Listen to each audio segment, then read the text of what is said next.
Assalamualaikum warahmatullahi wabarakatuh. Salam Om Swastiastu, Namo Buddhaya, salam bajikan, Rahayu. Perkenalkan kami dari kelompok 2, kami akan mempresentasikan tugas UTS kami, yaitu Triasto Tertas Politika, membangun sistem hukum di masa depan. Izinkan kami untuk memperkenalkan diri terlebih dahulu.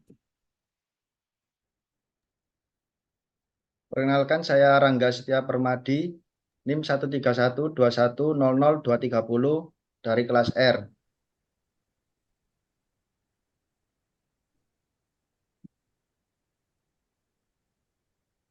Silakan Mas Jalu untuk memperkenalkan dirinya.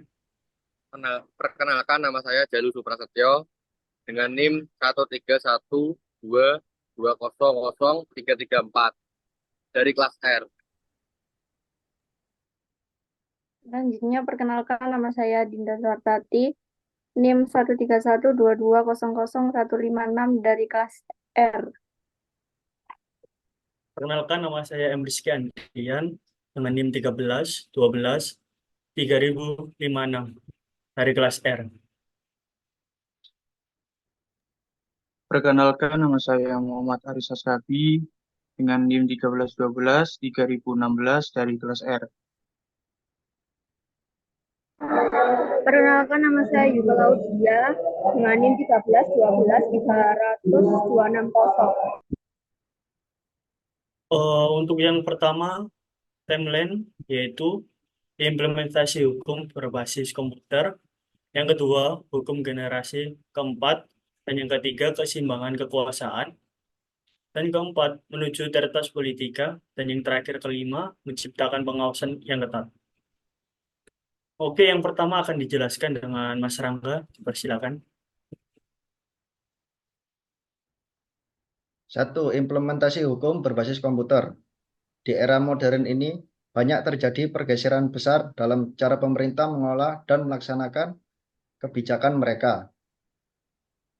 Dahulu, proses administratif cenderung bergantung pada dokumen-dokumen kertas yang disimpan dalam arsip fisik dan ditangani secara manual oleh petugas administrasi. Namun, dengan munculnya teknologi informasi dan komunikasi, terutama komputer dan internet, sistem komputerisasi yang memungkinkan pemerintah untuk mengelola data dengan lebih efisien dan efektif. Transisi ini tidak hanya didorong oleh kebutuhan akan efisiensi administratif, tetapi juga oleh tuntutan masyarakat akan layanan yang lebih cepat dan responsif. Sistem komputerisasi juga memungkinkan pemerintah untuk mengintegrasikan data dari berbagai sumber dan menerapkan analisis yang lebih canggih dalam pengambilan keputusan.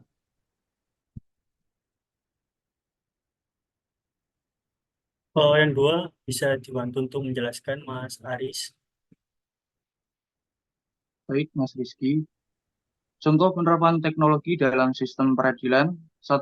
Penggunaan algoritma dalam penentuan hukuman. Beberapa yurisdiksi telah mulai menggunakan algoritma dan analisis data dalam proses penentuan hukuman. Algoritma dapat membantu hakim dalam menentukan hukuman yang sesuai dengan faktor-faktor seperti kejahatan yang dilakukan, rekam jejak pelaku, dan konteks sosial. Namun, peralihan ke sistem komputerisasi juga menghadirkan tantangan baru seperti masalah terkait privasi data, keamanan informasi, dan risiko potensial dari bias dalam algoritma pengambilan keputusan. Oleh karena itu, sementara pemerintah berusaha untuk memanfaatkan teknologi untuk meningkatkan efisiensi dan efektivitas mereka.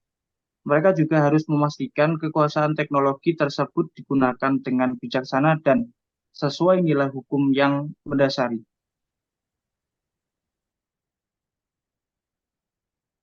Dan yang ketiga, eh, boleh dibantu untuk menjelaskan Mas Jalu. 2.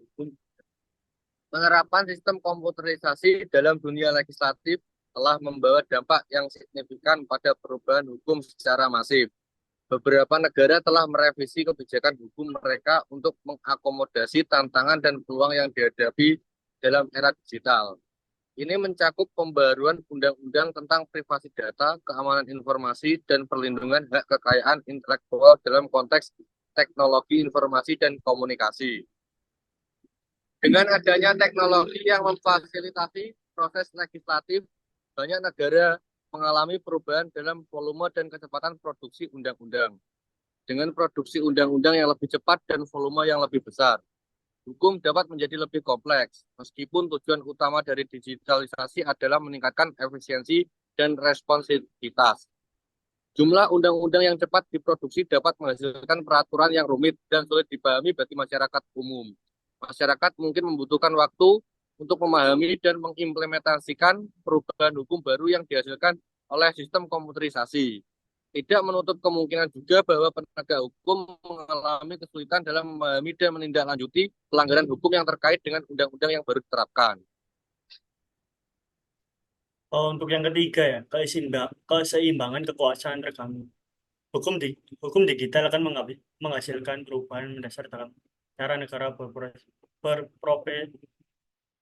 beroperasi.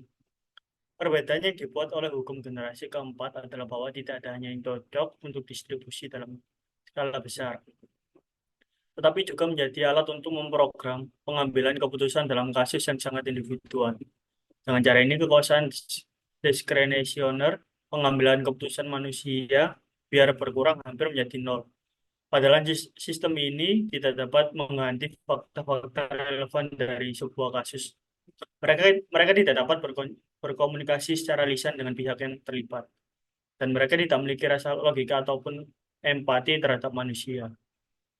Hukum digital membawa perubahan fundamental yang mempengaruhi keseimbangan kekuasaan, terutama dalam konteks trias politika. Oleh karena itu, penting untuk menjaga keseimbangan kekuasaan dan pelindungan hak asasi manusia terhadap sistem teknologi tersebut.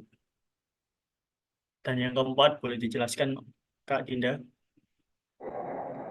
Tetas politika, digitalisasi telah mengaruhi perkembangan konsep trias politika menjadi tetas politika. Konsep tetas politika mengacu pada pembagian kekuasaan dalam sebuah pemerintah menjadi 3 cabang, eksekutif, legislatif, dan yudikatif.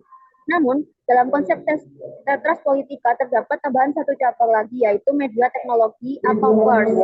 Penambahan cabang media ini dimaksud untuk menciptakan keseimbangan kekuasaan yang lebih baik dan untuk mengawasi dan mengontrol pemerintahan secara lebih efektif. Media dianggap sebagai kekuatan yang independen dan dapat berperan sebagai pengawas yang kritis terhadap pemerintah. Untuk mencapai tetas politika yang sempurna, diperlukan kekuatan pemantauan yang dapat mengawasi dan memperbaiki fungsi kekuasaan yang ada, termasuk yudikatif. Kekuatan ini akan melakukan penyelidikan sistematis dan empiris serta memberikan penilaian dan saran yang komprehensif terhadap kekuasaan lainnya, dengan fokus pada legitimasi, efektivitas, dan efisiensi. Dengan adanya kekuatan pemantauan ini diharapkan dapat meningkatkan akuntabilitas dan keseimbangan kekuasaan dalam sistem politik. Kelima, boleh dibantu untuk menjelaskan?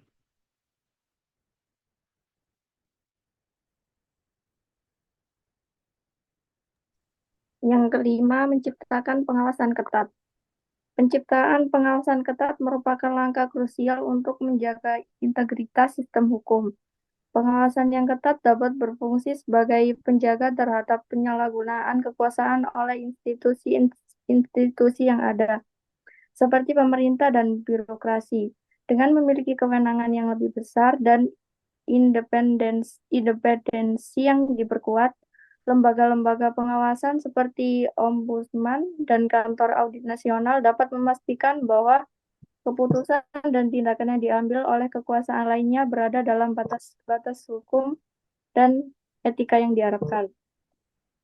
Selain itu, keberadaan kekuatan pemantauan yang efektif juga membantu melindungi hak-hak individu dan kelompok yang rentan seperti imigran dari potensi penyalahgunaan kekuasaan oleh lembaga-lembaga pemerintah. Dengan memonitor kegiatan administratif dan keputusan-keputusan yang dibuat, pengawasan yang ketat dapat membantu memastikan bahwa proses hukum diikuti dengan benar dan bahwa hak-hak yang dijamin oleh hukum tetap terjaga. Terakhir, kesimpulan, pemahaman mendapat tentang dampak digitalisasi dalam implementasi kebijakan sangat penting untuk memastikan pelindungan hak dan kepentingan warga negara. Perkembangan hukum digital sebagai evolusi dari hukum generasi keempat menawarkan peluang besar, tetapi juga tentang baru terkait fleksibilitas, kontrol, dan keadilan. Dibutuhkan pengembangan kekuatan pemantauan yang tepat untuk menjaga akuntabilitas dan keseimbangan kekuasaan dalam sistem politik, terutama dalam konteks implementasi kebijakan integrasi. Dengan demikian, perlu adanya langkah-langkah yang hati-hati dan berkelanjutan untuk memastikan sistem hukum yang lebih terbuka, seimbang, dan sesuai dengan nilai-nilai demokratis dan era informasi. Sekian presentasi dari kelompok kami. Assalamualaikum warahmatullahi wabarakatuh. Terima kasih. Gerang menit, Rek.